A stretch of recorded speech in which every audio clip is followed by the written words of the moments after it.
a nós, junte-se a nós, a tribo, junte-se a nós. Junte-se a nós, a tribo, junte-se a nós. Junte-se a nós, a tribo, junte-se a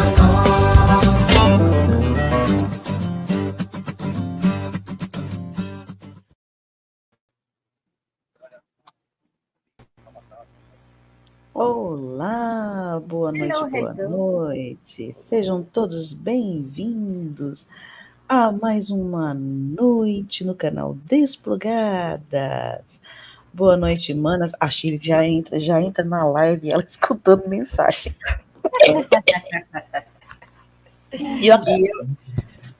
E eu procurando um negócio. Tu tá procurando um negócio, eu acabei de engolir aquela bala que a gente não pode dizer o nome, que é propaganda, aquela que arde na boca. Sabe? Acabei de engolir a bala.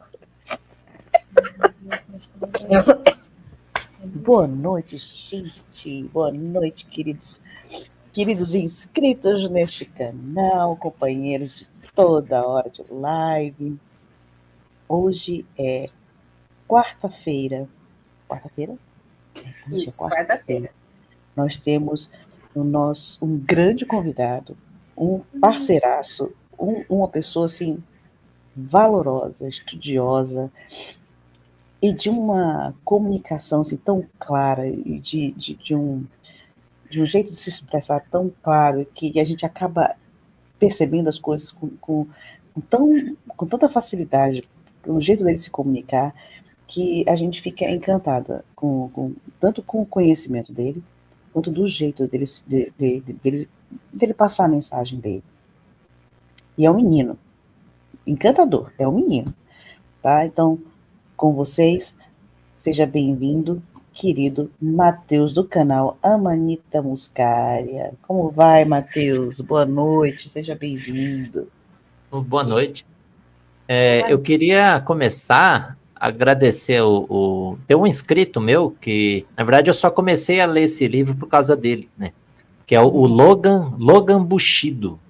Eu tinha esquecido desse livro, esse livro do Serrano. Eu tinha achado uma vez, quando eu estava traduzindo o Cordão Dourado. E aí eu fiquei de ler, acabei esquecendo, e um dia ele postou num vídeo que eu fiz um trecho, né? E aí eu li aquela frase, eu me interessei e fui atrás desse livro, né? E esse livro é o Bigode, né? O Adolf Hitler, O Último Avatar, né? O livro do Miguel Serrano. E hoje a gente vai falar um pouco sobre ele nessa live, né? O Serrano, nesse livro, ele começa, né, falando um pouquinho sobre ele, né? De algumas coisas, ele chama de sincronicidades, né, que aconteceu na vida dele. Ele fala que a mãe dele morreu aos 23 anos de idade, e aí ele já começa, né, 2 mais 3 é igual a 5, e ele tinha 5 anos quando ela morreu, e o pai dele morreu com 32 anos, né, e 3 mais 2 é igual a 5. Então, aí ele já começa com o número 555, né, que é o número polar, número hiperbóreo. Tanto que o 5 é o número do espírito, né, e o 5 é o número também da suástica, né, porque a suástica ela tem 4 cantos que giram, mas tem o centro, que é o 5. Né, o centro da suástica representa o 5. E, além disso, quando o pai dele morreu, ele tinha 8 anos. Né, que é o 8, é o número do infinito, né, do Ouroboros.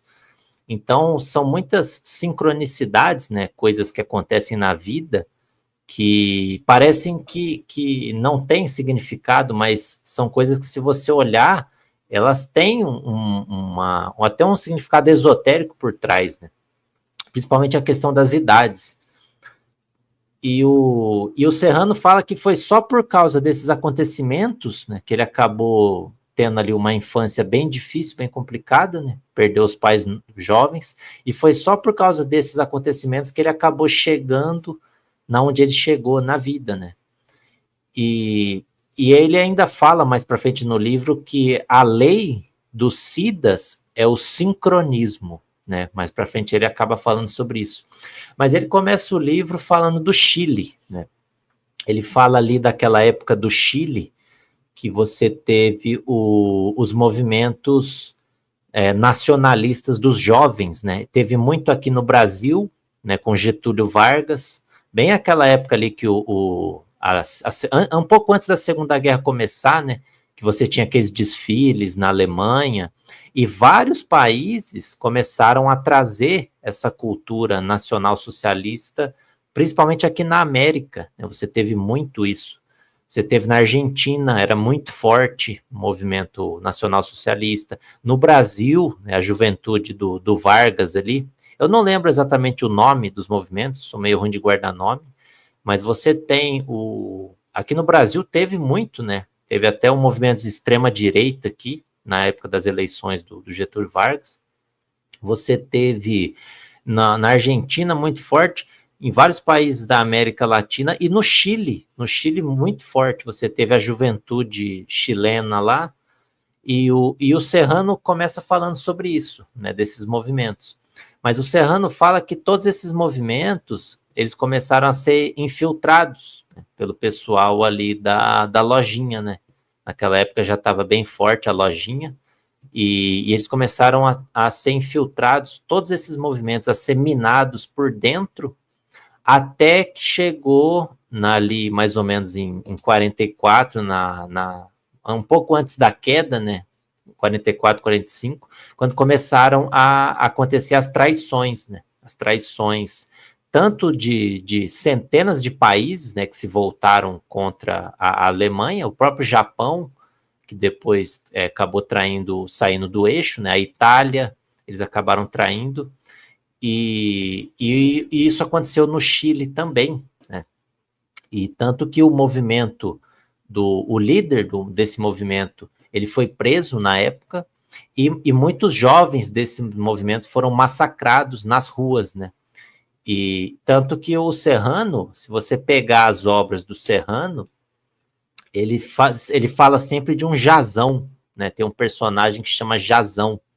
Esse personagem ele fez em homenagem a um amigo dele que morreu nessa época, nesse movimento. Em um desfile, um amigo dele foi assassinado, né, em um desses desfiles da época, e ele criou esse personagem em homenagem, né, o Jazão, que é o herói que vai buscar o Velocino de ouro lá na Antártida, né, na Hiperbórea.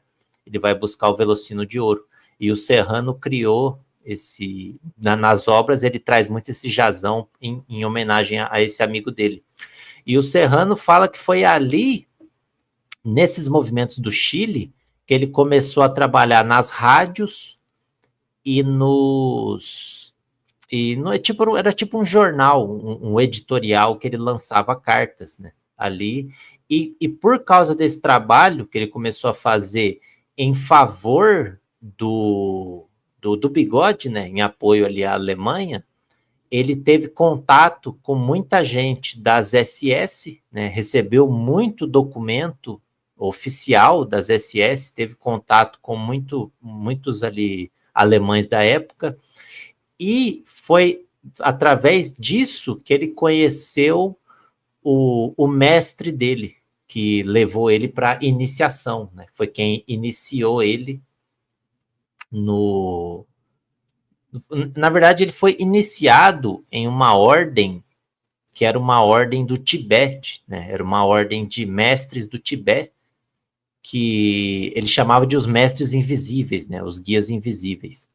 E tanto que ele fala que ele foi iniciado em uma quinta-feira, 1942, no dia de Júpiter, né? Júpiter, que é um planeta muito significativo, né, na astrologia. E aí ele começou esse trabalho, né, era uma ordem de iogues, né, iogues é o pessoal ali, seria uma das castas ali da Índia, né, os iogues e os brahmares, ele chama de brahmares. Brahmares seria uma das castas mais altas ali do hinduísmo, né, do áreo hinduísmo. E ele fala que essa ordem foi a única ordem, tanto no plano físico quanto no astral, que se manteve fiel à Alemanha ali, ao Bigode, até o final. Ele fala que essa foi a única ordem de todas as ordens ali do mundo inteiro, né? Todas as organizações que se manteve fiel. E nessa parte ele também fala a questão da Golden Dawn, né? A origem da Golden Dawn, que ele fala que era Hiperbórea, a origem da Golden Dawn, e depois, né, ela teve esse rompimento e acabou sendo infiltrada ali pela sinarquia. Mas aí ele começa a falar, né? Tanto que tem um trecho aqui do livro, ó, que ele fala, ó, de todos os centros esotéricos da época da Segunda Guerra Mundial, e nos de hoje em voga, não sei de outro que tenha sido totalmente partidário e que continue sendo da Alemanha do Bigode, né? Ele fala que essa ordem que ele estava foi o único centro que se manteve fiel ali. Né? Ele fala que todos os outros tiveram ligação com a lojinha, né?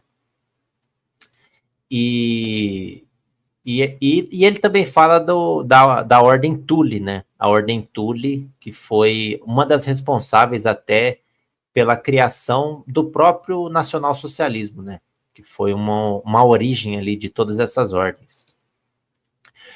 Mas o livro, assim, até essa parte, o livro ele é bem voltado para essas questões políticas, fala da sinarquia, fala dos protocolos do Sábio de Sião, né, toda essa conspiração da sinarquia, e ele fala que tudo já estava infiltrado, né, tudo ali não tinha mais o que fazer, né, todos os países já estavam infiltrados, e aí ele fala que a ordem de se retirar veio dos guias, né, os guias falaram para o Bigode que essa terra ia ser abandonada, né? Que eles iam abandonar o plano físico e eles estavam levando a guerra para os outros planos, né? Eles realmente entraram com essa estratégia de abandonar o plano físico, abandonar o plano terreno, e eles levaram a guerra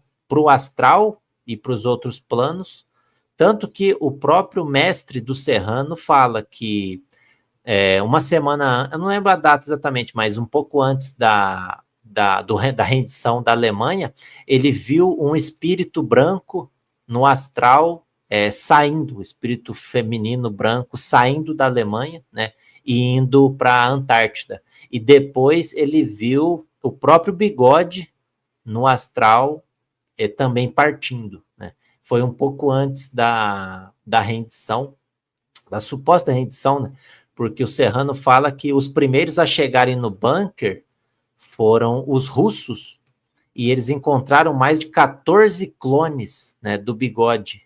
Tinha 14 clones lá do Bigode. E os próprios russos falaram, quando eles chegaram no bunker, eles falaram, o Bigode não está aqui. Né? O Bigode ele não morreu aqui. Os próprios russos falaram isso, e depois, quando chegaram os aliados, eles falaram que desapareceram mais de 200 submarinos, né, com milhares de alemães da época, simplesmente desapareceu, né, ninguém sabia onde estava, e aí eles capturaram os membros que foram deixados para trás, né, mas tudo isso o Serrano fala que foi planejado pelos guias do astral, que eles realmente abandonaram a guerra aqui nessa terra e levaram para o outro plano, né? Porque o Serrano fala que quando você cruza o paralelo 83, tanto para o norte quanto para o sul, você é sincronizado com a segunda terra, né? Que é a terra do plano astral.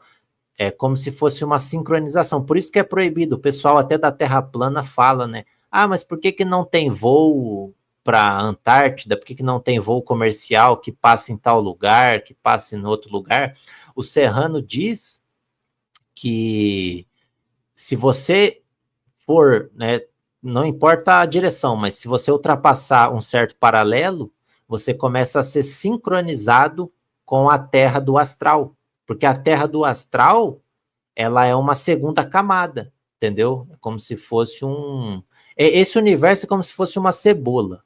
A gente está no centro, né, que é a matéria densa. Conforme você vai subindo, você é sincronizado com a segunda camada, que é o astral. Então, a Terra, ela existe como uma habitação nessa segunda camada, né, que o Serrano chama de a outra Terra, né, ou a Terra de lá, que é onde, na verdade, até para onde o próprio Bigode foi, né. E o Serrano fala que foi isso que eles fizeram. Eles realmente abandonaram a guerra aqui, porque estava tudo, não tinha mais o que fazer, né? E o Serrano fala que, na verdade, eles ganharam perdendo, né? Porque eles perderam para expor o inimigo, né? Expor a realidade, para tentar despertar mesmo, né? As pessoas. Mas E aí ele continua, né?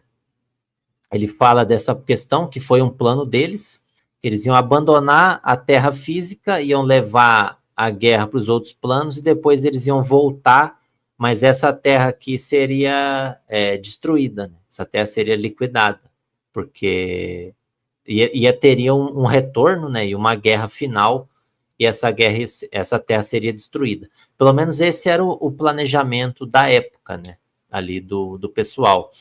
E aí o pessoal da Alemanha foi para a Antártida, né, na terra da Rainha Maud, que é a Antártida, é a terra da Rainha Maud, e eles construíram as bases lá e foram para o subterrâneo para ser sincronizado com essa segunda terra.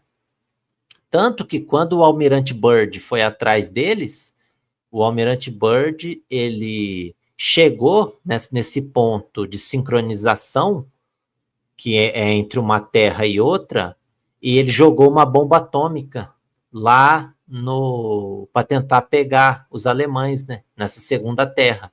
E aí as Vimanas saíram e destruíram toda a frota dele, né? Ele foi atacado, porque ele falou, o Serrano fala no livro dele, que se você ultrapassar aquele ponto, é como se você estivesse invadindo a segunda terra, entendeu? E aí você é atacado. É como se a gente estivesse num curral, né? A gente acha que esse mundo...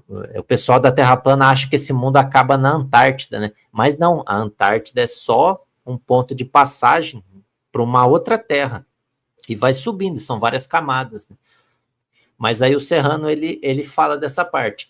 E o livro, ele só vai até essa parte, assim, nessa questão política, né? Questão geopolítica, de uma maneira geral, ele só vai até ali a Segunda Guerra e a parte dos movimentos políticos que estavam infiltrados, tudo pela questão da sinarquia, e até a parte na verdade, a parte do Almirante Byrd está no livro do Cordão Dourado, né? Ele nem traz, né, nessa parte do livro. E aí depois ele entra numa parte do livro que chama Além do Arquétipo, né? Essa parte do livro, que é onde ele começa a falar do mito hiperbóreo, né? Ele fala que a origem do mito, né? Ele fala assim, ó, um ser mais antigo do que meu avô, um grande antepassado, porque o eu que aqui encarna neste corpo de terra, né, corrompido pela matéria. E aqui ele traz um ponto interessante. Ele chama a matéria de Mater IA, né? Mater IA. A mãe IA, né? Ou inteligência artificial. A mãe de inteligência artificial. Ele fala que matéria é Mater IA. A mãe de inteligência artificial, né? Ele fala, corrompido pela matéria demiúrgica, representa uma porção ínfima da pessoa antiga, né? Sem tempo, fora do tempo. Uma ponta do cordão dourado. Quase nada daquele que permanecera fora, lá esperando, né? Tão longe como que à beira de uma fonte. E ainda que eu somente como eu seja sentido por mim na terra, na verdade é um nós. Porque ao introduzir a si mesmo como ele ou ela no universo do demiurgo, o faz simultaneamente em vários planos de manifestação, em mais de um astro. Aqui o que o Serrano quer dizer é o seguinte, ele fala que a gente, né, esse corpo assim que a gente olha no espelho e fala que a gente é isso, ele fala que isso aqui é uma projeção de um ser que está fora, né? Então você tem um ser, que ele fala que é um ser mais antigo do que meu avô, né? Por quê? Porque ele é tão antigo que ele está fora do tempo, né? Ele existia antes do tempo ser criado. E a gente é uma fração, uma porção desse ser projetado aqui dentro dessa ilusão. Né? Tanto que ele fala que a matéria é mater IA, né? Um universo simulado, é uma programação mesmo. E nós seríamos uma projeção desse ser.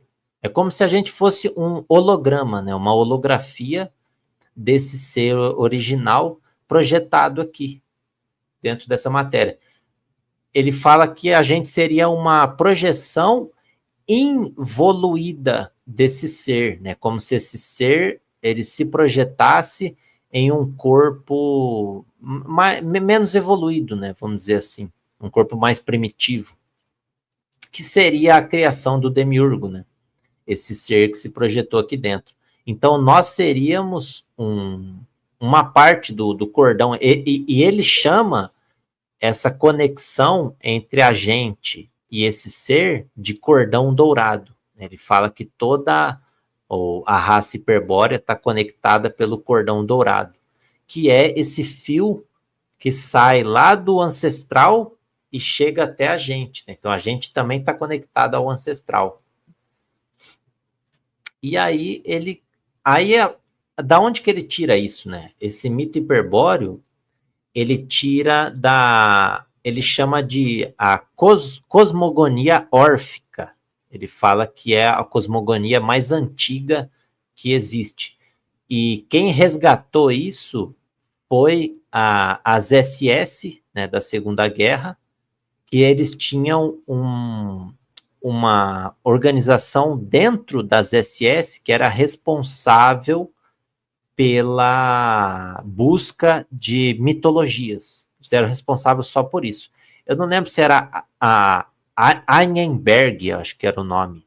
Tanto que eles são mostrados até no filme do Capitão América, né? Quando começa o filme do Capitão América, você vê que os nazistas estão procurando a Yggdrasil, né? Aquele cara, o Caveira Vermelha, ele está procurando a Yggdrasil, que era essa organização das SS, que eles eram responsáveis por procurar as mitologias. E aí eles acharam os documentos que os cátaros esconderam em uma caverna, né? Quando os cátaros foram atacados, o castelo dos cátaros foi invadido, diz que um grupo de cátaros fugiu para uma caverna levando esses documentos.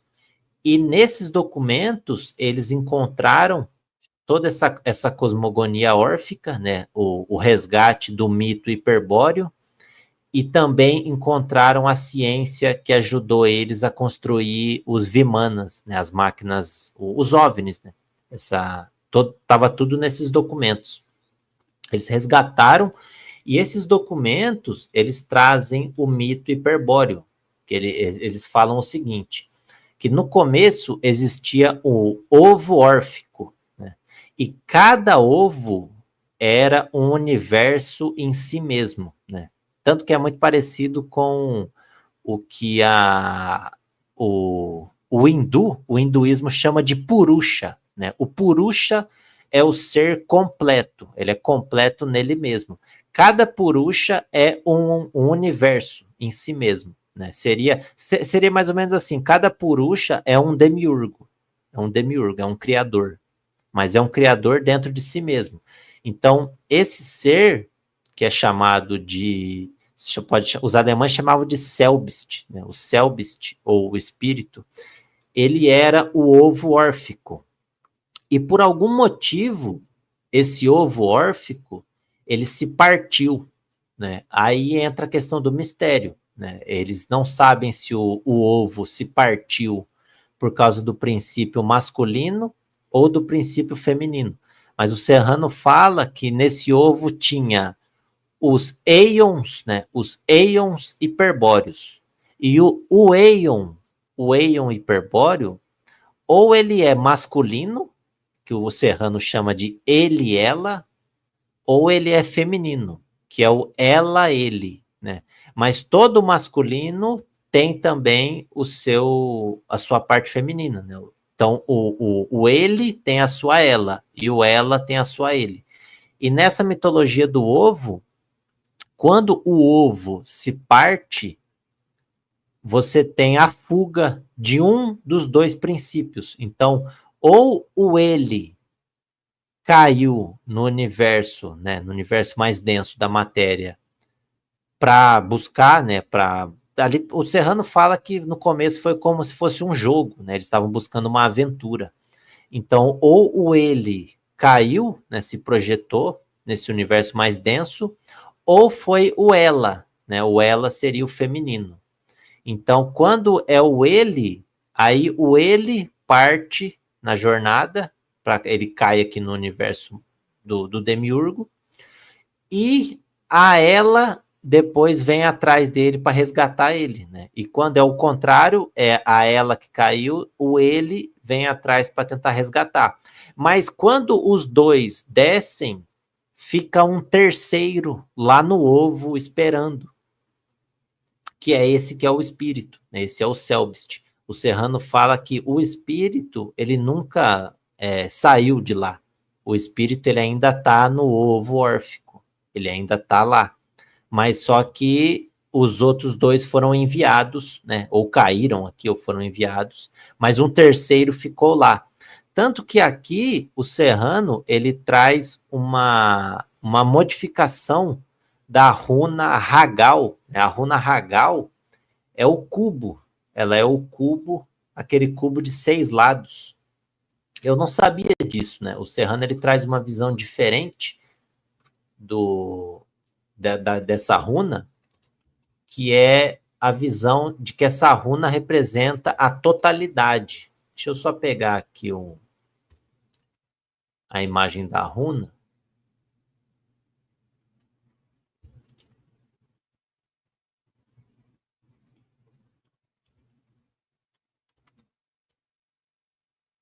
Tem como compartilhar aqui, né? Não. É apresentar, né? Isso, coloca lá, apresentar. Deixa eu abrir ela aqui, peraí.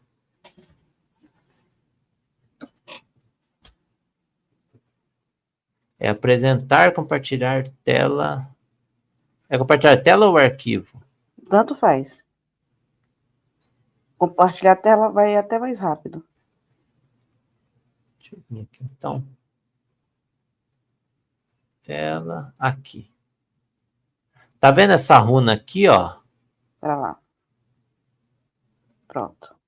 Essa runa aqui, ó. Ela tem 6, ó. 1, 2, 3, 4, 5, 6. Ela representa o cubo, né? Eu, pelo menos, achava que ela representa o cubo.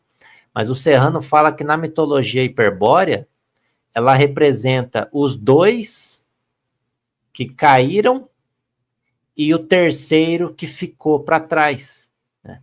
E ele fala que são dois ovos órficos. E cada ovo tem o ele e o ela. Então, você tem um ovo que se quebrou e tem o ele, o ela e o que ficou para trás, esperando os dois retornarem.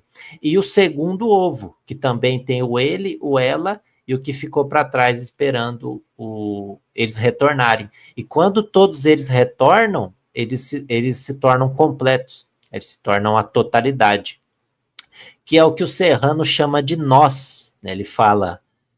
Ele ainda fala aqui, ó, que e ainda que eu, somente como eu, seja sentido por mim na Terra, na verdade é um nós, né? Ele fala isso por quê? Porque ele fala que tudo que você está vivendo aqui está transmitido lá até para quem ficou lá, né, no ovo esperando, né, através do cordão dourado. Então ele sabe tudo que você está passando aqui. Ele fala isso. E aí ele continua na questão do mito, né? E ele fala, ó, a primeira partição acontecida neste universo, mais além das estrelas, então quer dizer, esse ovo órfico, ele vinha de um outro universo, né? Essa queda veio de outro universo, onde são outras as leis ou não existem leis, né? Haveria tido por essência a compulsão pela gnose, né? O conhecimento. Ele fala o seguinte, que os espíritos, né, que foram atraídos para cá, nesse ovo órfico, eles queriam ter conhecimento, né? Eles queriam conhecer mais, eles queriam buscar conhecimento, ou ter a gnose, né? O conhecimento de si mesmo. E aí eles acabaram caindo, né? Eles acabaram caindo aqui. E ele fala, ó, depois da intervenção do demiurgo e do seu plágio no reino das sombras,